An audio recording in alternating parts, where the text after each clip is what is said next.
Students, welcome to the class. એકમ અને માપનનો આજે આપણે 11મો લેક્ચર છે અને આજથી આપણે નવા ટોપિકની શરૂઆત કરવાના છીએ અને એ ટોપિક છે સાધનની સચોટતા, ચોકસાઈ અને માપનમાં ત્રુટિ. ઓકે, તો સૌથી પહેલા તો નામ જોઈને બધું એક સરખું જ લાગે છે. ચોકસાઈ, સચોટતા. સર, આ તો બે સમાનાર્થી શબ્દ એવું નથી લાગતું? જો ઇંગ્લિશમાં તમને કહું ને તો બહુ શાંતિથી આજે આપણે બહુ ધીમે ધીમે શીખવાના છે, કારણ કે ખૂબ અગત્યની વસ્તુ છે. અને હવે જે ટોપિક ચાલુ કરવાના છીએ એ જેડબલઈ અને નીટ માટે ખૂબ અગત્યનો ટોપિક છે, કારણ કે જેડબલઈ અને નીટમાં સાર્થક અંકો પૂછાવા કરતા પારિમાણિક સૂત્ર અને ત્રુટિ આ બે માંથી એમસીક્યુ પૂછાવાની શક્યતા ઘણી બધી વધારે છે. સમજાય છે? અને આ ત્રુટિવાળો જે ટોપિક છે એ તમે પ્રેક્ટિકલમાં પણ શીખવાના છો અને એના આધારે પણ એમસીક્યુ બનવાના છે. એ આપણે પછી કરી લઈએ. પેલા ત્રુટિ કોને કહેવાય, કેવા પ્રકારની હોઈ શકે, એ શું છે એ સમજી લેશું. આઈ થિંક 3-4 લેક્ચર આ ટોપિક આપણો ચાલશે આરામથી. 4 લેક્ચર ચાલશે. એમસીક્યુ ની પ્રેક્ટિસ કરશું, ઉદાહરણ અને સ્વાધ્યાયના દાખલા કરશું, તો 4 લેક્ચર તો આરામથી આમાં નીકળી જશે. તો તમે પહેલા તો જુઓ, સચોટતા અને ચોકસાઈ બંને સેમ ટુ સેમ શબ્દ લાગે છે. બે સમાનાર્થી શબ્દ નથી, બંનેમાં ફરક છે. પેલા હું બેના ઇંગ્લિશ વર્ડ તમને શીખવાડું. સચોટતા કોને કહેવાય? તો કે પ્રિસિઝન. અને ચોકસાઈ કોને કહેવાય? તો કે એક્યુરેસી. વળી પાછું સર, આ તો એક્યુરેસી અને પ્રિસિઝન થોડુંક આપણને ઇંગ્લિશ આવડતું હોય. સર, આ પણ બે સમાનાર્થી જેવા જ લાગે છે, પરંતુ આમાં પણ ડિફરન્સ છે, સમજીએ. એ પહેલા બીજી એક વસ્તુ કે ફિઝિક્સ છે ને એ મોટે ભાગે પ્રેક્ટિકલનો સબ્જેક્ટ છે. મોસ્ટ ઓફ તમે કોઈ પણ રાશિ વિચારો, લંબાઈ છે તો લંબાઈનું માપન કરવું હોય તો તમારી પાસે સ્કેલ છે, વર્નિયર કેલિપર્સ છે, માઇક્રોમીટર છે, આવા સાધનો છે. સમયનું માપન કરવું હોય તમે સ્ટોપ વોચની મદદથી કરો છો. ત્યારબાદ દોડનું માપન કરવું હોય તમે તુલાની મદદથી કરો છો. તો કોઈ પણ રાશિનું માપન તમારે કરવું હશે તો તમે કંઈક ને કંઈક એક્સપેરિમેન્ટ કરવાના છો. તો આ એક્સપેરિમેન્ટની મદદથી જે રિઝલ્ટ મને છે, જે મને પરિણામ મળે છે, એ સાચું મૂલ્ય છે કે એ ખબર કેમ પડે? સાચા મૂલ્યથી વધારે પણ હોઈ શકે અને સાચા મૂલ્યથી ઓછું પણ હોઈ શકે. તો આ ભૌતિક રાશિના માપનના જે પરિણામ આવે છે, જે રિઝલ્ટ આવે છે, એમાં જે તમને અચોકસાઈ જોવા મળે છે. અચોકસાઈનો મતલબ શું છે? કે એનું જે ખરેખર મૂલ્ય હતું એના કરતા ડિફરન્ટ તમને જે મૂલ્ય મળે છે એને આપણે શું કહીએ છીએ? આપણી ભૂલ થઈ ગઈ એમ કહીએ કે નહીં? અને ફિઝિક્સની ભાષામાં કહેવાય એમાં ત્રુટિ આવે છે. ભેજામાં જાય તો ત્રુટિ પહેલા તો કોને કહેવાય? એની વ્યાખ્યા તને ખબર હોવી જોઈએ. તો કે માપનના પરિણામમાં મળતી અચોકસાઈને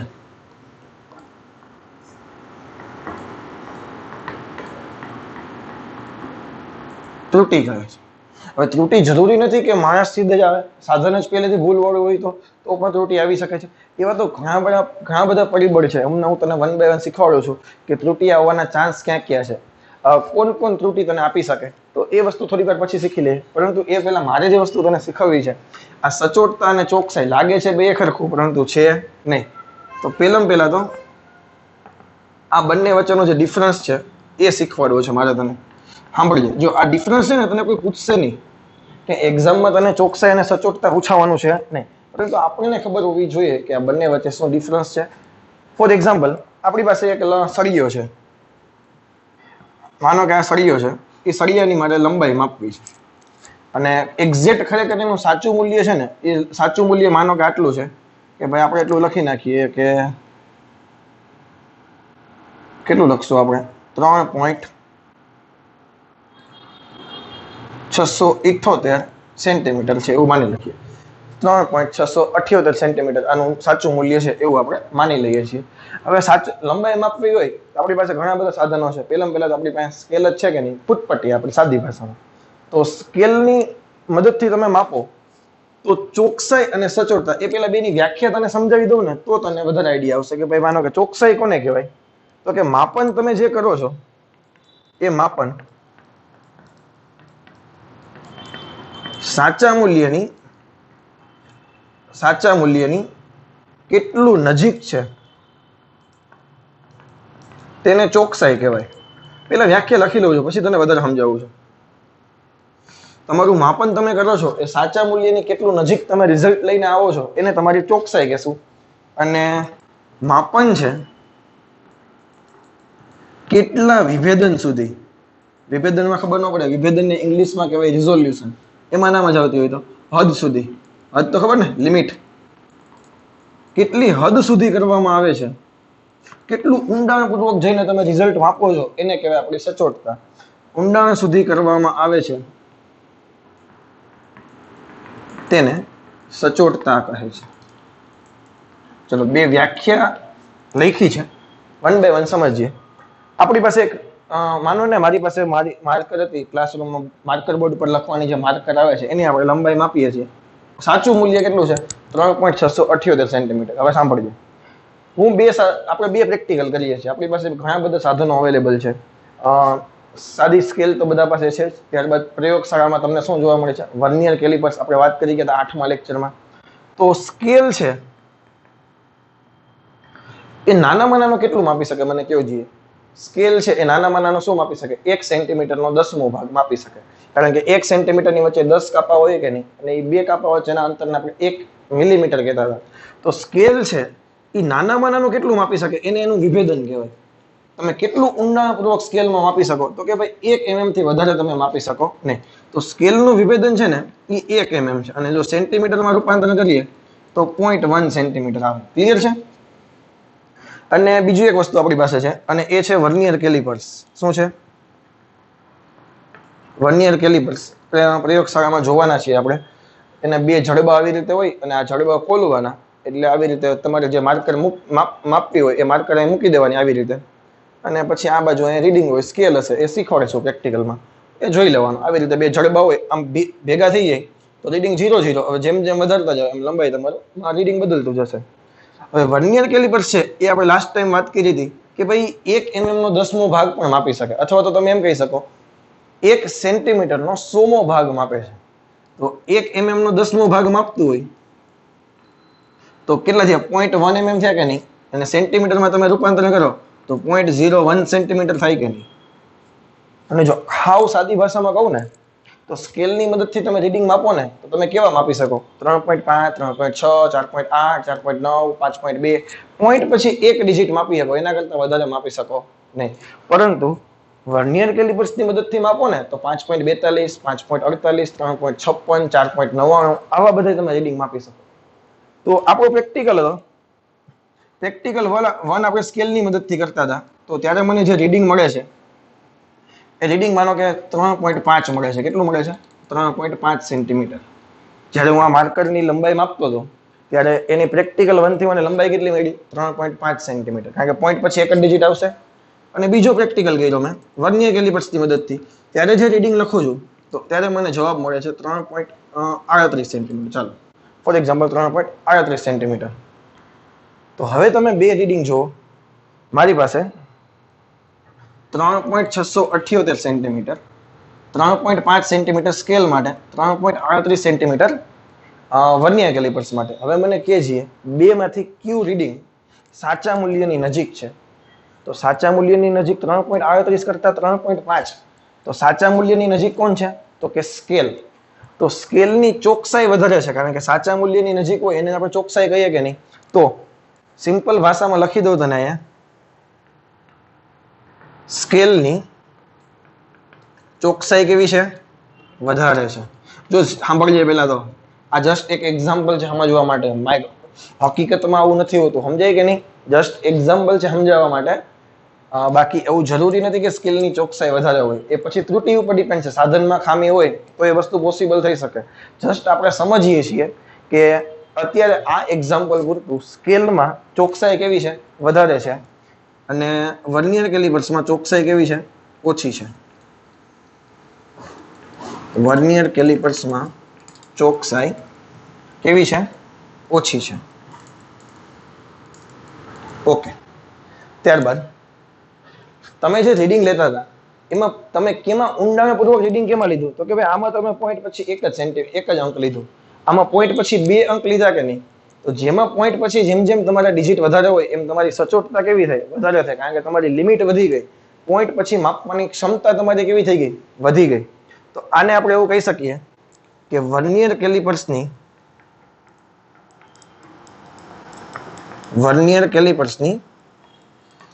સચોટતા વધારે છે જ્યારે સ્કેલની સચોટતા કેવી છે? ઓછી છે. ફરી ને કહું છું, આ એક્ઝામ્પલ પૂરતી આપણે વાત કરીએ છીએ તો આઈ થિંક હવે તમારા મગજમાં બેસી ગયો હશે કે સાચા મૂલ્યની નજીક જે કંઈ આપણું રીડિંગ આવે એને આપણે ચોકસાઈ કહીએ છીએ અને પોઈન્ટ પછી જેમ ડિજિટ વધારે હોય એને આપણે સચોટતા કહીએ છીએ. અથવા તો તમે એમ કહી શકો લઘુત્તમ માપ શક્તિ. મેં તમને કીધું યાદ આવે? લ માં સ, લ માં સ. ઓકે, આ ત્રુટિની વ્યાખ્યા તમારા મગજમાં બેસી ગઈ હશે કે માપનના પરિણામમાં જે કંઈ તમારી અચોકસાઈ છે આ બંનેમાં ત્રુટિ છે. જુઓ, આ પણ ત્રુટિ વાળું રીડિંગ છે, આ પણ ત્રુટિ વાળું રીડિંગ છે, પરંતુ આની ચોકસાઈ વધારે છે કારણ કે સાચા મૂલ્યની નજીક છે. આની વિભેદન વધારે છે કારણ કે પોઈન્ટ પછી ડિજિટ કેવા છે? વધારે છે. ઊંડાણપૂર્વક તમે રીડિંગ લ્યો છો. હવે મેં તમને લઘુત્તમ માપ શક્તિ શીખવાડ્યું હતું, યાદ કરો. લઘુત્તમ માપ શક્તિ કોને કીધું હતું આપણે? કે કોઈ પણ સાધન દ્વારા માપી શકાતું નાનામાં નાનું મૂલ્ય અથવા તો લઘુત્તમ મૂલ્ય, નાનામાં નાનું અથવા તો આપણે કહી શકીએ લઘુત્તમ મૂલ્ય, એને કહેવાય લઘુત્તમ માપ શક્તિ. કોઈ પણ સાધન છે એ નાનામાં નાનું કેટલું રીડિંગ માપી શકે એને કહેવાય લઘુત્તમ માપ શક્તિ એની. ફોર એક્ઝામ્પલ આપણે સ્કેલ વિચારીએ તો સ્કેલ કેટલું માપી શકે? સ્કેલની લઘુત્તમ માપ શક્તિ તમારે જોતી હોય તો સ્કેલની શું થાય? 0.1 સેન્ટીમીટર. અથવા પેલા mm માં લખીએ, ચાલો. સ્કેલ અથવા તો સેન્ટીમીટરમાં કન્વર્ટ કરો તો 10 વડે ભાંગશું કે નહીં? 0.1 સેન્ટીમીટર. ત્યારબાદ વર્નિયર કેલિપર્સ છે.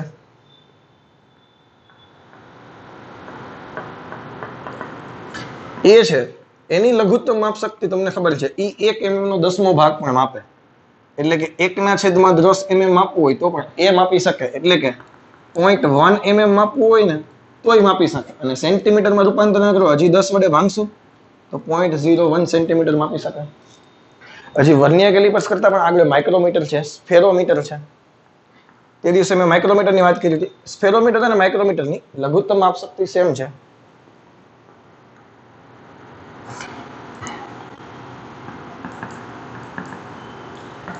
એકના છેદમાં 100 mm માપવું હોય ને, સાંભળજો, 1 mm નો 100મો ભાગ માપવો હોય તો માપી શકે. 1 mm નો 100મો ભાગ પણ માપી શકશે. તો શું થયું? 0.01 તમે જોવો તો ખરા કેટલું તમે ઊંડાણપૂર્વક જાઓ છો. 1 mm આટલું કેવું હોય એનો 100મો ભાગ આપણે માપીએ છીએ. આમ કેમ માઇક્રોસ્કોપમાં જોઈને ઝૂમ કરીને માપતા હોય એના જેવું તમને લાગે કે નહીં? પરંતુ એવું નથી. તમે નરી આંખે જોઈ શકશો કારણ કે સાધન જ એવી રીતે બનાવેલું છે કે તમે આરામથી કરી શકશો. આ આપણે જોવાના છીએ, એક્સપેરિમેન્ટ કરશું ત્યારે. તો આને તમે સેન્ટીમીટરમાં રૂપાંતર કરો, 0.001 સેન્ટીમીટર. તો તમને ખબર છે કે પોઈન્ટ પછી જેમ ડિજિટ વધારે હોય એટલે કે તમારી ઊંડાણપૂર્વક માપવાની શક્તિ જેમ વધારે હોય એમ તમારી સચોટતા કેવી હોય? વધારે હોય. અથવા ઉલટું વિચારો, જો વધારે સચોટતા વાળું રીડિંગ તમારે જોતું હોય, જો વધારે સચોટતા વાળું રીડિંગ તમારે જોતું હોય તો તે સાધનની લઘુત્તમ માપ શક્તિ કેવી હોવી જોઈએ? ઓછી હોવી જોઈએ. કારણ કે જે સાધનની લઘુત્તમ માપ શક્તિ વધારે હોવી જોઈએ, જે સાધનની લઘુત્તમ માપ શક્તિ વધારે હોય એટલે કે જો આમ તમે વિચારો ને તો આ વેલ્યુ છે એના કરતા આ વેલ્યુ નાની છે, એના કરતા આ વેલ્યુ નાની છે. એટલે કે જેમ સાધનની લઘુત્તમ માપ શક્તિ ઘટતી જાય એમ તમારી સચોટતા કેવી થતી જાય? વધતી જાય. પોઈન્ટ પછીના જેમ ડિજિટ તમારા વધારે એમ તમારી સચોટતા વધારે અને તમારું મૂલ્ય સાચા મૂલ્યની કેટલું નજીક છે એને કહેતા આપણે ચોકસાઈ. હજી એક એક્ઝામ્પલથી તને સમજાવું. જો હવે નોર્મલી માર્કેટમાં અત્યારે ડિજિટલ ઘડિયાળ આવી ગઈ છે. આ એક્ઝામ્પલ હવે તમને સમજાઈ ગયો છે. આ બધી વસ્તુ બુકમાં વ્યવસ્થિત લખજો. માનો કે માર્કેટમાં પેલી ડિજિટલ ઘડિયાળ આવી ગઈ. ડિજિટલ ઘડિયાળમાં આપણે ટાઈમ કેટલો બતાવીએ? માનો કે ફોર એક્ઝામ્પલ અત્યારે 10:32:15 થઈ છે. કેટલી સેકન્ડ થઈ છે? આવું તમને રીડિંગ બતાવે. ખબર ડિજિટલ ઘડિયાળમાં સેકન્ડ પણ બતાવે. 10 કલાક 32 મિનિટ 15 સેકન્ડ. અને આપણા દાદાની ઘડિયાળ છે 2 કાંટાવાળી, સેકન્ડ કાંટો જ નથી. કોઈ એવી ઘડિયાળ છે કે જેમાં ખાલી માત્ર 2 જ કાંટા છે. 1 કલાક કાંટો છે અને 1 સેકન્ડ કાંટો છે. તો આ ઘડિયાળ છે એ રીડિંગ માનો કે બતાવે છે 10:31 અને આપણે એવું માની લઈએ કે ભાઈ માનો કે સાચું રીડિંગ ખરેખર છે,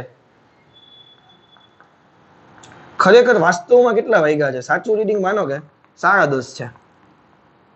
કેટલું છે? 10:30 AM છે. આ બધા AM માં છે, એની સાથે કઈ લેવા દેવા નથી. તો ખરેખર વાગ્યા કેટલા? 10:30. તો આમાં આ 10:10 ને માથે 1 મિનિટ બતાવે છે, આ 10:30 ને માટે 2.25 મિનિટ, 2 મિનિટ અને 15 સેકન્ડ. એટલે કે આ સાધનની છે એ ચોકસાઈ વધારે છે. તમે જુઓ આની ચોકસાઈ કેવી છે? વધારે, કારણ કે સાચા મૂલ્યની નજીક છે. પરંતુ આ સાચા મૂલ્યથી દૂર છે, થોડુંક દૂર છે, એટલે આની ચોકસાઈ કેવી છે? ઓછી છે. પરંતુ આમાં તમે સેકન્ડ માપી શકો છો, આમાં તમે સેકન્ડ માપી શકતા નથી. તો આનું સચોટતા કેવી છે? વધારે છે. ડિજિટલ ઘડિયાળની, જો ફરીથી કહું છું, આ એક્ઝામ્પલ પૂરતું જ. માનો કે ડિજિટલ ઘડિયાળ છે આવું માપતી હોત તો 10, 30, 18, તો આની ચોકસાઈ પણ વધારે થાય, આની સચોટતા પણ વધારે થાય. બીજામાં જાય છે તો એ એક્ઝામ્પલ ઉપર ડિપેન્ડ છે. એટલે મેં તમને એ જ કહેતો હતો, જે સાધનની લઘુત્તમ માપ શક્તિ ઓછી હોય, જે સાધનની લઘુત્તમ માપ શક્તિ ઓછી હોય એની સચોટતા કેવી હશે? વધારે હશે. એટલે એક પોઈન્ટ લખી નાખજે, બહુ અગત્યનો છે, કે જે સાધનની લઘુત્તમ માપ શક્તિ ઓછી હોય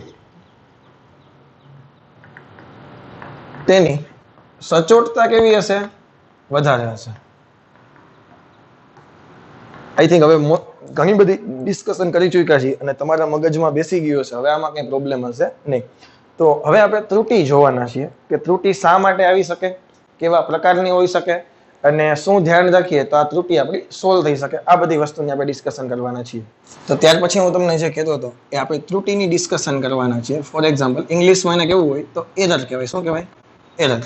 તમને વ્યાખ્યા મેં તમને ત્રુટિની કીધી હતી કે તમે કોઈ એક્સપેરિમેન્ટ કરો છો અને એના પરિણામમાં જે કંઈ અચોકસાઈ આવે છે, સાચા મૂલ્ય કરતાં જે કંઈ રિઝલ્ટ અલગ આવે છે, એને આપણે ત્રુટિ કહીએ છીએ. જનરલી ત્રુટિ છે ને બે પ્રકારની હોઈ શકે. ધ્યાન દઈને સમજજો. એકચ્યુઅલી થિયરેટિકલ કોન્સેપ્ટ છે, આનાથી એમસીક્યુ કંઈ બનતા નથી, પણ આપણે સમજવું પડે એવું છે. બે પ્રકારની ત્રુટિ છે. એક છે વ્યવસ્થિત ત્રુટિ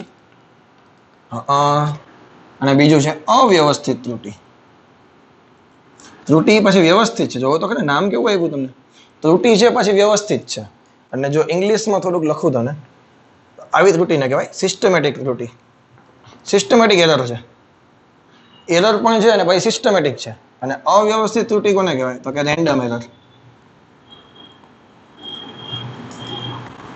ઓકે, તો 1 by 1 ચાલુ કરીએ એટલે વધારે આઈડિયા આવશે આપણને. હવે અવ્યવસ્થિત ત્રુટિ છે ને એક બહુ નાનો એવો ટોપિક છે, એમાં એટલું બધું કંઈ છે નહીં, પરંતુ સિસ્ટમેટિક ત્રુટિ થોડીક શીખવા જેવી છે કે સાધનમાં એરર શા માટે આવી શકે. તો પેલા એક વસ્તુ ક્લિયર કરી દઉં કે વ્યવસ્થિત ત્રુટિ છે ને એ બે પ્રકારની હોઈ શકે. કાં તો ધન હોઈ શકે અને કાં તો ઋણ હોઈ શકે. અને એક જ બાજુ આવે. ફોર એક્ઝામ્પલ એક સાથે ધન ના હોઈ શકે અને એક સાથે ઋણ પણ ના હોઈ શકે. આ ત્રુટિ કેવી છે? કાં તો ધન હોઈ શકે અને કાં તો ઋણ હોઈ શકે. હું તને એક વસ્તુ શીખવાડું. ફોર એક્ઝામ્પલ આપણી પાસે સ્કેલ છે, એની મદદથી સાધન માપ કોઈ વસ્તુની લંબાઈ માપીએ છીએ અને માનો કે 12.5 સેન્ટીમીટર એક્ઝેક્ટ એનું સાચું મૂલ્ય છે. પરંતુ કાં તો 12.6 આવી શકે, કાં તો 12.4 આવી શકે. અને માનો કે 12.5 આવે તો એમાં ત્રુટિ કઈ છે નહીં. 12.6 આવે તો વધે છે કે નહીં રીડિંગ, તો એ પ્લસ ત્રુટિ છે. 12.4 આવે તો રીડિંગ ઘટે છે, એ ઋણ ત્રુટિ છે. આવું શા માટે થઈ શકે એ પણ તને જો ક્લિયર કહી દઉં. માનો કે મારી પાસે સ્કેલ છે અને આપણે ઘણા બધાની સ્કેલ કેવી હોય, આગળથી 1 સેન્ટીમીટર તૂટી ગયો હોય, ડાયરેક્ટ 2 થી ચાલુ થાય, આગળનો ભાગ જ તૂટી જાય. એટલે આપણે 2 થી માપવાનું ચાલુ કરીએ અને માનો કે 7 સુધી માપીએ તો ઘણા બધાને ખબર જ ન હોય આગળથી 2 થી તૂટી ગયો, એ તો 0 ના વેમમાં જ હોય, તો લખી નાખે ડાયરેક્ટ 7 સેન્ટીમીટર મારો જવાબ છે. પરંતુ ખરેખર એનો જવાબ 2 થી 7 એટલે કે સાચો જવાબ કેટલો હતો? 5 સેન્ટીમીટર. ભેજામાં જાય છે. તો પહેલેથી જ 2 સેન્ટીમીટર હતું કે નહીં, તો આ જે +2 સેન્ટીમીટર છે ને, પહેલેથી +2 સેન્ટીમીટર, એને ધન ત્રુટિ કહેવાય. શું કહેવાય? ધન ત્રુટિ. એટલે કે ફાઇનલ તમારો જે જવાબ આવે ને એમાંથી તારે 2 સેન્ટીમીટર બાદ કરવા પડે. ધન ત્રુટિ છે એ ફાઇનલ જવાબમાંથી આપણે બાદ કરી નાખશું. હવે સ્કેલમાં કઈ ઋણમાં તો ઘરી ન જાય, 0 છેલ્લું 0 હોય કે 0 થી માઇનસમાં બાજુ આવે, તો સ્કેલમાં ઋણ ત્રુટિ ન આવે. ઋણ ત્રુટિ કેમ આવે? માનો કે તમારી પાસે પેલા સ્પ્રિંગ કાંટો છે, તમને ખબર હોય તો પેલા પંજાબના લોકો ઘઉં ને ચોખા વેચવા ખબર આવે છે, પેલો સ્પ્રિંગ કાંટો લઈને આવે, બાચકું સીધું આમ કરીને ઉપાડી જાય અને એ સ્પ્રિંગ કાંટો હોય. તો ખરેખર સ્પ્રિંગ કાંટાનો જે પેલો એરો છે આવી રીતે માનો કે રીડિંગ હશે 0 1 2 3 4 5, કારણ કે અહીં તો સ્પ્રિંગ જ છે. તો અને અહીંયા એની સાથે ઓલું લગાવેલું આપણું બાચકું છે તે. હવે ખરેખર આ સ્પ્રિંગ કાંટો છે એનો જે આ અંક છે એ 0 ની સામે હોવો જોઈએ, પણ માનો કે સ્પ્રિંગ વધારે કમ્પ્રેસ થઈ ગઈ તો આ કાંટો 0 કરતા ઉપર જઈ શકે, 0 કરતા વધારે ઉપર જઈ શકે. માનો કે 1 કિલોગ્રામ ઉપર ગયો છે, કેટલો ગયો છે 1 કિલોગ્રામ. હવે તમે બાચકું મૂકો છો, 10 20 30 કરી દઈએ ચાલો, અને બાચકું અહીં માનો કે કાંટો તમને બતાવે છે, અહીં બતાવે કેટલું બતાવે છે 20 કિલોગ્રામ બતાવે છે. તો ખરેખર વિચારો જોઈએ તમારું વજન છે 20 કિલો, સોરી એ બાચકાનું વજન છે 20 કિલોગ્રામ હશે કે એના કરતા વધારે હશે? આ રીડિંગ છે ને 20 કિલોગ્રામ નહીં હોય, વધારે હશે. શા માટે? કારણ કે એક તો માઇનસ છે, 0 થી 20 છે, એક ઉપરનો, તો ખરેખર રીડિંગ કેટલું હશે 21 કિલોગ્રામ. તો આ જે ત્રુટી છે એને ઋણ ત્રુટી કહેવાય, કે 0 કરતા પણ માઇનસમાં હતી. તો એને ફાઇનલ જવાબ પછી તમારે શું કરવી પડે? બાદ કરવી, સોરી એડ કરવી પડશે. તો ખરેખર રીડિંગ તારું 20 પ્લસ એમાં ત્રુટી તું એડ કરે એટલે જવાબ કેટલો આવ્યો 21 કિલોગ્રામ. એટલે અત્યારે તો જસ્ટ ખાલી હું તને સમજાવું છું કે બે પ્રકારની ત્રુટી હોય, કાં તો ધન હોય અને કાં તો ઋણ હોય. વધારે આઈડિયા તો જેવા તમે લેબોરેટરીમાં આવશો એવા તમને વધારે આઈડિયા આવશે. જેવા તમે પ્રેક્ટિકલ લેબમાં આવો એટલે તમને બધી વસ્તુ ક્લિયર થશે, કે અલગ અલગ સાધનમાં તને બતાવે તો તને ખબર પડે. એટલે બે પ્રકારની ત્રુટી હોઈ શકે, તો ખબર પડી ગઈ કે ફાઇનલ જવાબથી કાં તો જવાબ વધારે હોય અને કાં તો જવાબ ઓછો હોય. આ સમજાય છે? ચાલો, તો વ્યવસ્થિત ત્રુટી છે ને એની પાછળ આવવાના રીઝન કોણ કોણ છે, એની પાછળ કયા કયા કારણ એવા છે કે ધન અને ઋણ ત્રુટી આવી શકે? તો પહેલામાં પહેલું કારણ તો ઈ છે સાધનની ત્રુટી. લે હવે તમે જે નવું સાધન લ્યો છો એ જ ત્રુટી વાળું છે, તેમાં આપણે શું કરીએ ભાઈ? કંપનીમાંથી જ ફોલ્ટ આવે છે, તેમાં આપણું કંઈ થઈ શકે એમ છે નહીં. તો સાધનની ત્રુટી કોને કહેવાય? ફોર એક્ઝામ્પલ, હું થર્મોમીટરની મદદથી તાપમાન માપું છું. મારે તાપમાન માપવું છે 100 સેલ્સિયસ, માનો કે વાસ્તવિક તાપમાન 100 સેલ્સિયસ છે, પરંતુ તમારું થર્મોમીટર 104 સેલ્સિયસ માપે છે. તેમાં મારો કઈ વાંક છે? એ વાક્યનો છે, સાધનનો વાંક છે. તો બીજી એક વસ્તુ ચાલો હજી શીખવાડું. હમણાં જે તમને કાંટાવાળું એક્ઝામ્પલ આપ્યું હતું, ખરેખર વજન 21 કિલોગ્રામ હતું બાચકાનું, બતાવતું હતું કેટલું 20 કિલોગ્રામ. શા માટે? કારણ કે ખરેખર તો 0 ઉપર રહેવું જોઈએ ને. શાકભાજી વાળા પાસે જઈએ તો પેલો કાંટો છે એ વચ્ચે રહેવો છે. કાંટો જ પહેલેથી આ બાજુ હોય તો કોઈ શું કરે? અથવા તો કાંટો જ પહેલેથી આ બાજુ હોય તો કોઈ શું કરે? તો જવાબમાં ભૂલ આવવાની છે કે નહીં? તો એ કેની ખામી છે? સાધનની ખામી છે. તો આવા સંજોગોમાં આપણે શું કરવું પડે કે જ્યારે સાધન પરચેસ કરીએ તો ઊંચી ગુણવત્તાવાળી જે સાધનો છે, સારી સારી સ્ટાન્ડર્ડ કંપનીઓના સાધનો છે, એ જ સાધન લેવાનો આપણે આગ્રહ રાખવો પડે. ભેજામાં જાય છે તો એક ત્રુટી છે સાધનની ત્રુટી છે, એમાં આપણો કઈ વાંક છે નહીં. બીજી ત્રુટી છે એ છે પ્રયોગની ટેકનિક અથવા પ્રયોગ પદ્ધતિ લખીએ ચાલો, અને ઇંગ્લિશમાં ઘણા સર ટેકનિક લખો ને, અમને તમને શું વાંધો છે? તો બીજું છે એ પ્રયોગની પદ્ધતિ. હવે આ વસ્તુ કેવી છે કે તમે પ્રેક્ટિકલ કરતા હોય છો તો તમારી ટેકનિક છે એ ખૂબ અગત્યની છે. ફોર એક્ઝામ્પલ કે આપણે કોઈ 10મા ધોરણમાં તમારે ઓહમનો નિયમ આવતો, યાદ કરો. તમે શું કરતા હતા? એક અવરોધ હોય, એની સાથે એક બેટરી જોડેલી હોય, બેટરીના વોલ્ટેજ બદલતા હતા. અહીંયા એક એમીટર જોડી દેતા હતા વિદ્યુત પ્રવાહ માપવા માટે, કારણ કે પ્રવાહ છે એ શ્રેણીમાં સમાન હોય, એટલે એમીટર શ્રેણીમાં જોડવાનું આવે અને વોલ્ટમીટર સમાંતરમાં જોડવાનું આવે. તો આ જોડાણ કરવું પડે, તો અહીંયા વાયરિંગ ટાઈટ કરવું પડે કે ન કરવું પડે? તો આ બધા ભાગ છે એ વાયર કેવા કરવા પડે? ટાઈટ કરવા પડે. હવે કોઈ વ્યક્તિ એવો છે કે આ વાયર છે એ ઢીલા ઢીલા રાખીને આવી જાય તો કઈ રીડિંગમાં થોડો ઘણો ફરક પડે કે ના પડે? તો ફ્લક્ચ્યુએટ થાય કે નહીં રીડિંગ? તો આ આને ટેકનિક કહેવાય. મતલબ તમે જે રીડિંગ લ્યો છો એ વ્યવસ્થિત પ્રોપર ટેકનિકથી લેવાના છે. બીજી એક વસ્તુ તમને એમ કહું કે તમને એમ કોઈ કહે કે થર્મોમીટરની મદદથી કોઈ શરીર વ્યક્તિ, તમે માનો કે ડોક્ટર છો, નવા નવા બન્યા છો જીરો, અને કોઈ વ્યક્તિ તમારી પાસે પેશન્ટ આવે છે અને તમને થર્મોમીટરની મદદથી તાપમાન માપો છો. પણ હવે તમને એ જ ખબર ન હોય થર્મોમીટર મારે ક્યાં પકડવું. હવે થર્મોમીટરને તમે આમ પકડવાનું હોય, તમે આમ પકડી રાખો તો શું થાય?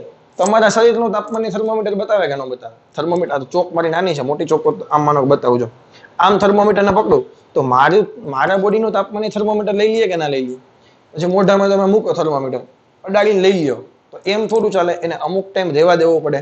તો એ વસ્તુ ડોક્ટરને ખબર હોય છે, આપણે કદાચ નવા ડોક્ટર છું એટલે આપણે નહીં ખબર હોય. તો એ વસ્તુ છે ને એ પ્રયોગની પદ્ધતિ છે. કે તમે કઈ ટેકનિકની મદદથી રિઝલ્ટ તમે મેળવો છો. અને આમાં મોટે ભાગે વ્યક્તિનો રોલ હોય છે, કારણ કે એને જો આઈડિયા ના હોય કઈ રીતે કરવો તો થઈ શકે. તો આનો મતલબ એવો થાય કે પહેલા આપણે ટેકનિક શીખશું, પછી એક્સપેરિમેન્ટ કરશું. ડાયરેક્ટ ધડાધડ કરવા માંડશું નહીં. ઇન્સ્ટ્રુમેન્ટ ઉડી જવાની, બળી જવાની શક્યતા રહે. તો આવા સંજોગોમાં આપણે પહેલા પ્રયોગ પદ્ધતિ શીખી લેવાની, થિયરેટિકલ મેથડ જે કંઈ છે એ વ્યવસ્થિત મગજમાં બેસાડીને પછી એક્સપેરિમેન્ટ કરશું. અને ત્રીજું છે એ 100% આપણો વાક છે, વ્યક્તિગત ત્રુટિ. માણસે બદલાય. હું પ્રયોગ કરું, પાર્સર પ્રયોગ કરશે, અલગ જવાબ આવશે. તમે પ્રયોગ કરશો, અલગ જવાબ આવશે. આવું શા માટે થઈ શકે? મેં તમને હમણાં કીધું એમ, પાર્સરને ખબર છે થર્મોમીટર મોઢામાં રાખવું હોય તો કેટલા સમય સુધી રાખવું પડે, કે પકડવાનું કેવી રીતે છે એ એને ખબર છે. તમે નવા લેબમાં આવો છો, તમને સ્ટાર્ટિંગમાં ખબર નથી, પછી તને ખબર પડી જશે. તો એ જે ત્રુટિ આવે છે એ વ્યક્તિગત ત્રુટિ આવે છે. હું રીડિંગ લઉં છું તો 102 સેલ્સિયસ બતાવે છે, સોરી 102 ફેરનહીટ બતાવે છે, કે 102 સેલ્સિયસ પાણીનું તાપમાન બતાવે છે, 100 સેલ્સિયસ તમે માપો છો, તમને 99 સેલ્સિયસ બતાવે છે. તો આ બધા રીઝન છે, એને કારણે ધન ત્રુટિ અને ઋણ ત્રુટિ આવી શકે છે. આ બીજામાં જાય છે. તો આ બધી વસ્તુ તમારે નેગ્લેક્ટ કરવી હોય, વ્યવસ્થિત પ્રેક્ટિકલ કરવા હોય તો આપણે શું કરવું પડે? પહેલા તો સારી કંપનીના સ્ટાન્ડર્ડ ISI વાળા સાધનો લેવા પડે કે જેમાં ત્રુટિ ના હોય. પ્રયોગની શરૂઆત કરો એ પહેલા ચેક કરી લેવાનું ત્રુટિ છે કે નથી. પછી પ્રયોગ પદ્ધતિ પ્રયોગને સ્ટાર્ટ કરતા પહેલા ટેકનિક શીખી લેવાની કે કઈ રીતે એક્સપેરિમેન્ટ કરવાનો છે તે. ત્યારબાદ વ્યક્તિગત ત્રુટિ એટલે એ તો હવે માણસને જ ભૂલ છે તો એને સમજાવવો પડે કે ભાઈ તું ભાઈ હરખાય પ્રેક્ટિકલ કર, આમાં કંઈક ઉડી જાય તો ડખો થઈ જશે ખોટો. એના કરતાં વ્યવસ્થિત સમજાવીને અને માણસે થોડીક પોતાની ટેકનિકમાં ધ્યાન રાખવાનું છે, એની કુશળતા વધારવાની છે, એની કેપેસિટી છે એક્સપેરિમેન્ટ કરવાની, સોરી કેપેસિટી તો ના કહી શકાય, કેપેબિલિટી, એની ક્ષમતા, વ્યક્તિ થોડુંક ધ્યાન રાખે તો આ બધી ત્રુટિ, ધન અને ઋણ ત્રુટિ આવવાની શક્યતા ઘટી જાય છે. તો આ વસ્તુ તારા મગજમાં બેસી ગઈ છે. અને રેન્ડમ એરર છે. ફોર એક્ઝામ્પલ હું તને એક એક્સપેરિમેન્ટની મદદથી જ સમજાવું. માનો કે આપણે લેબમાં સાદા લોલકનો આવર્તકાળ માપીએ છીએ. આવર્તકાળ ખબર કે નહીં? સાદું લોલક તો ખબર ને, દોરી અને આમ કરવાનું.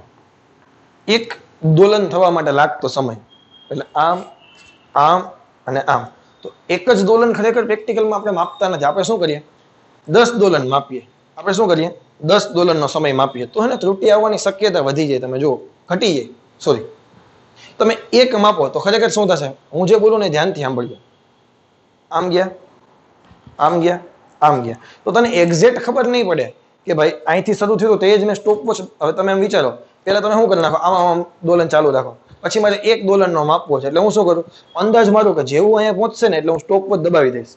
પછી આમ જશે અને જેવું અહીંયા પહોંચવા છે તો હું સ્ટોપ વોચ દબાવી દઈશ. તો એક્ઝેક્ટ તમે વિચારો છીએ ત્યાં પહોંચે તો એ જ થાય. અહીંયા પણ થઈ શકે, અહીંયા પણ થઈ શકે. તો જ્યારે સાદા લોલકનો આવર્તકાળ માપતા હોય ને તો એક જ અવલોકન ક્યારેય ના લઈએ. આપણે શું કરીએ? માનો કે 20 અવલોકન લઉં છું તો જે ભૂલ છે ને, જો તમે શું થતું હતું અહીંથી આમ, માનો કે આ ચાલુ થઈ ગયું, સાંભળજો, અહીંથી માપ્યું, દબાવ્યું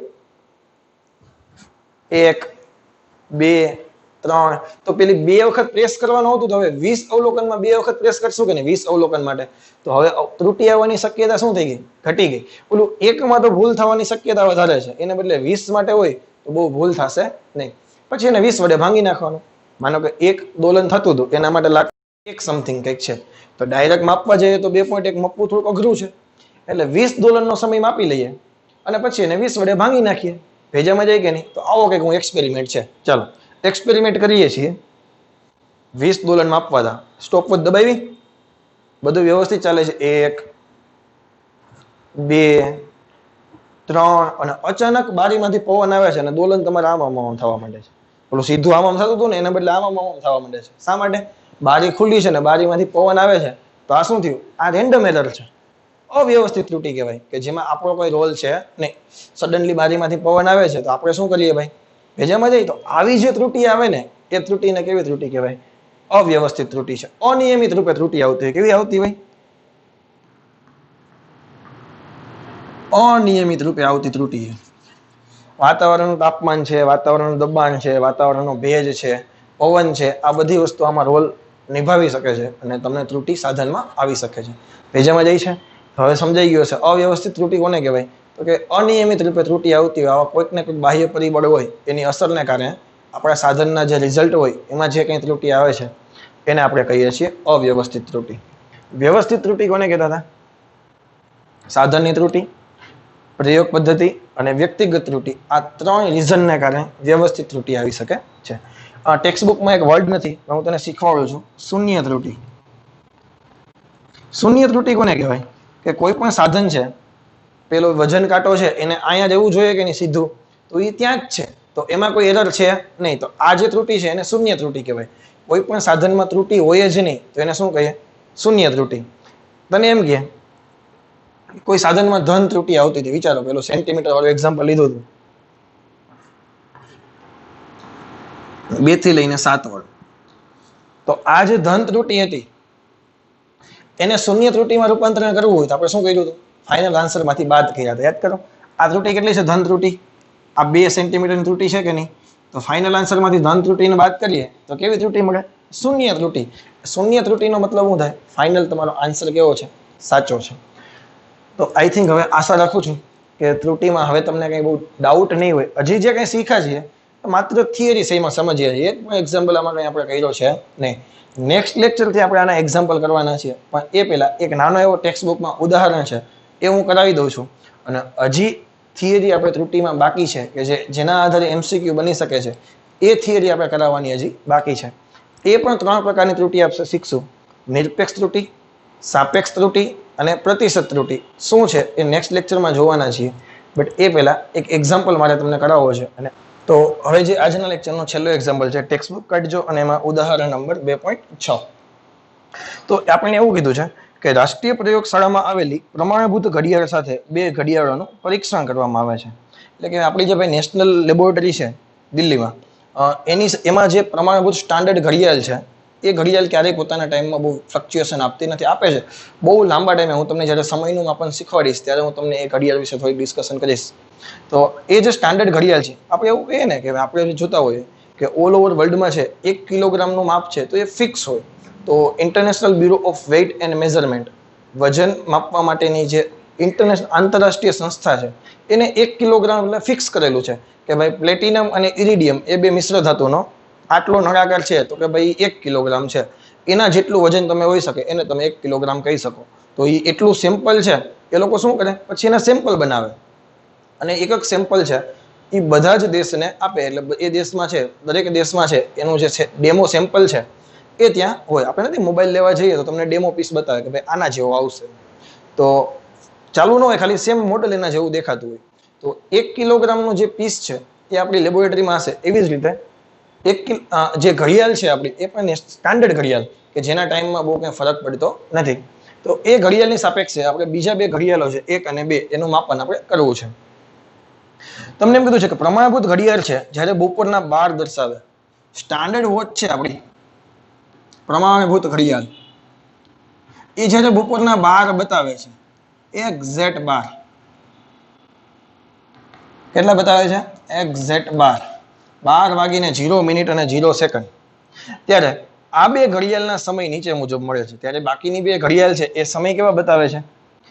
સોમવારે આટલું હશે આનું, મંગળવારે આનું, સોમવારે આટલું હશે, મંગળવારે આનું આટલું હશે, આટલું હશે. એવી રીતે રીડિંગ તમને બતાવેલા છે. જો તમે કોઈ પ્રયોગ કરી રહ્યા હોય જેના માટે તમને ચોકસાઈ સાથે સમય અંતરાલ દર્શાવતી ઘડિયાળની આવશ્યકતા છે, તમારે કોઈ એક એક્સપેરિમેન્ટ કરવો છે અને એમાં ચોકસાઈની જરૂર પડે છે, તો તમને એવું કીધું છે કે આ 2 ઘડિયાળ પૈકી તમે કઈ ઘડિયાળ યુઝ કરશો. ભેજામાં જઈ ઓકે. તો પહેલા તો આપણને એટલી ખબર પડવી જોઈએ કે મારી ઘડિયાળ એવી હોય કે જેમાં બહુ વેરિએશન આવતું હોય નહીં, ટાઈમમાં બહુ કાંઈ ઝાઝો ફેરફાર થતો હોવો જોઈએ નહીં. ફોર એક્ઝામ્પલ, આ 7 દિવસમાં ઘડિયાળ છે એમાં કેટલો ફેરફાર થયો છે? તો ફેરફાર કોને કહીએ? મહત્તમ મૂલ્ય અને લઘુત્તમ મૂલ્ય, એ બંને વચ્ચેનો જે ડિફરન્સ છે એને આપણે ફેરફાર કહીએ.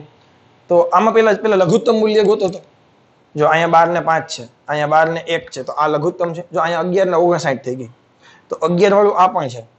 11 વાગીને 59 મિનિટ ને 8 સેકન્ડ અને 15 સેકન્ડ, તો લઘુત્તમ કયું થયું? આ લઘુત્તમ થયું. મહત્તમ કોણ છે? તો કે 12 1 15, 12 1 50, 12 1 30, 12:1:19 એટલે 12:1:50 વાળું મેક્સિમમ છે કે નહીં? હવે આ બેના ટાઈમમાં ડિફરન્સ કેટલો છે હવે તમે વિચારો છીએ.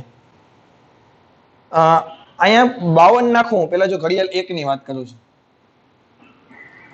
તો 12 વાગી જાય. 8 સેકન્ડ થઈ છે, હજી 52 સેકન્ડ પછી 12 વાગશે કે નહીં આમાં? એટલે પહેલા તો 52 સેકન્ડ એ. ત્યારબાદ 1 વાગશે, 1 મિનિટ, 12 ને 1 થશે એટલે બીજી 60 સેકન્ડની જરૂર પડશે મારે. અને બીજી 50 સેકન્ડ, અરે ના ખબર પડી.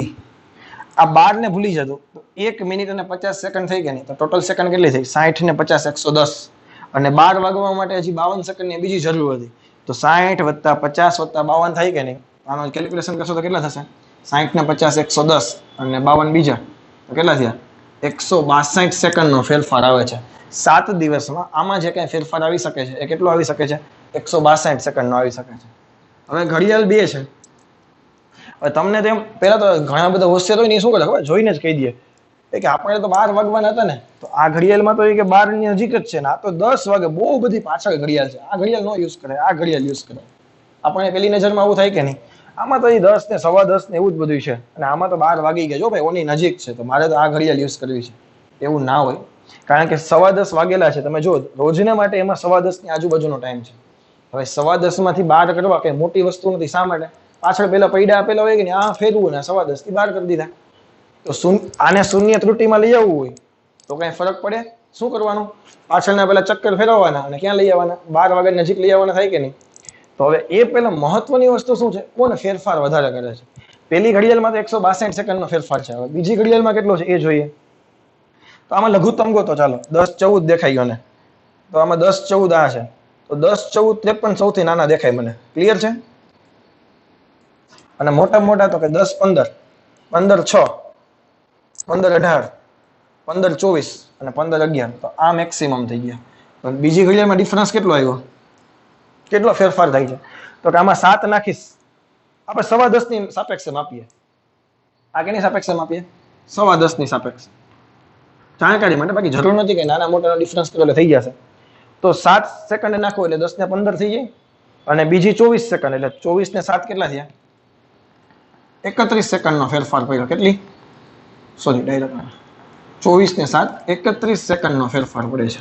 હવે આ ઘડિયાળ છે એ 7 દિવસમાં 162 સેકન્ડમાં વેરિએશન કરે છે અને આ ઘડિયાળને માત્ર 31 સેકન્ડનો ફેરફાર થાય છે. આમાં બહુ કઈ ચેન્જીસ આવતો નથી. પણ તમારા મગજમાં હજી એક જ પ્રશ્ન છે, સર આમાં તો 12 વાગી ગયા છે ને આમાં કેમ 10:15 વાગ્યા છે? આ ઘડિયાળ તો પાછળ ન થઈ ગઈ? પણ તમે જુઓ 7 દિવસ પાછળ રહી ગઈ છે. હવે તમારે 10:15 છે એને 12 કરવા હોય તો પાછળ આપણે કરી નાખીએ કે નહીં? તો પછી આ ઘડિયાળ 7 દિવસ 12 ની આજુબાજુનો ટાઈમ નહીં બતાવે, ભેજામાં જાય છે. તો આપણું મહત્વ કેનું છે કે જેમાં ફેરફાર ઓછા થતા હોય ને એ વસ્તુ આપણા માટે કામની છે. આગળ પાછળ રહી જાય એ તો આપણા હાથમાં છે, ચક્કર બદલાવીને પણ કરી શકશું. ભેજામાં જાય છે કેલિબ્રેટ કરવામાં વાંધો નથી. કેલિબ્રેશનનો મતલબ શું થાય? અંકન. આને ફેરવીને વ્યવસ્થિત સ્ટાન્ડર્ડ ટાઈમ પાસે લઈ આવી એ કઈ મોટી વસ્તુ નથી, બહુ ઇઝી કામ છે. સમજાય કે નહીં? રોકેટ સાયન્સ એમાં કઈ નથી, પરંતુ એમાં ફેરફાર બહુ થવો જોઈએ નહીં. તો હું મારા પ્રેક્ટિકલ કરવા માટે ઘડિયાળ 1 કરતા ઘડિયાળ 2 ને વધારે પ્રાધાન્ય આપીશ, વધારે આને મહત્વ આપીશ અને હું 1 યુઝ નહીં કરું, ઘડિયાળ નંબર 2 યુઝ કરીશ. પેજામાં જાય છે પૂછાવાની શક્યતા લઘુત્તમ છે કે આવું પૂછાય નહીં, પરંતુ આપણને ખબર હોવી જોઈએ.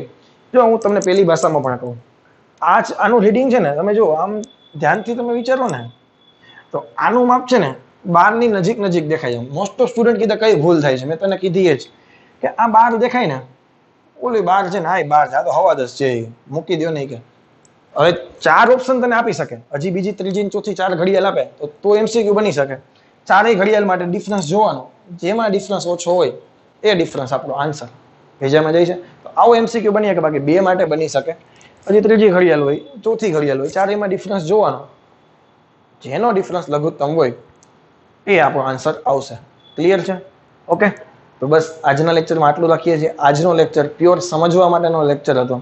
એટલું બધું આઈએમપી કાંઈ નથી, પરંતુ સચોટતા, ચોકસાઈ, ત્રુટિ 2 પ્રકારની, વ્યવસ્થિત અને અવ્યવસ્થિત. વ્યવસ્થિત આવવાના 3 રીઝન: સાધનની ત્રુટિ, આપણી ટેકનિક ખોટી હોય અને આપણે વ્યક્તિગત ત્રુટિ. 3 પ્રકારની ત્રુટિ આવી શકે. અને અનિયમિત ત્રુટિ હતી કે અવ્યવસ્થિત ત્રુટિ, તો કે અનિયમિત, કઈ નિયમિતતા જેવું કઈ હોય ને અચાનક આવી જાય પવન બવન આવી જાય તો એના તાપમાન બદલાવા માંડે, અચાનક વરસાદ થવા માંડે, તો આ બધી ઘટનાને કારણે જે કંઈ ત્રુટિ આવે એને કહેતા હતા આપણે અવ્યવસ્થિત ત્રુટિ, રેન્ડમ એરર. ક્લિયર છે? તો બસ આ બધી વસ્તુ વ્યવસ્થિત બુકમાં નોટ્સ કરી રાખજે અને તમારે ભવિષ્યમાં સમજવામાં ઇઝી થાય એકદમ હાઇલાઇટ કરી નાખજો પોઈન્ટ, જે કંઈ કામના પોઈન્ટ છે. અને મેં બોર્ડમાં તમને બહુ સિમ્પલ ભાષામાં લખીને બતાવ્યું હતું કે માપનનું મૂલ્ય સાચા મૂલ્યની કેટલું નજીક છે એને ચોકસાઈ કહેવાય, અને કેટલા વિભેદન સુધી ગયેલું એને અસચોટતા કહેવાય. તો આવી સિમ્પલ ભાષામાં વ્યાખ્યા તારા મગજમાં હશે ને તો જે તે ટાઈમે સમજવામાં આપણે ખૂબ ઇઝી થઈ જશે. તો આવા કી પોઈન્ટ છે એના ઉપર હાઇલાઇટ કરી રાખજો. ઓકે, તો બસ આજે આટલું રાખીએ છીએ. Thank you very much. Have a nice day.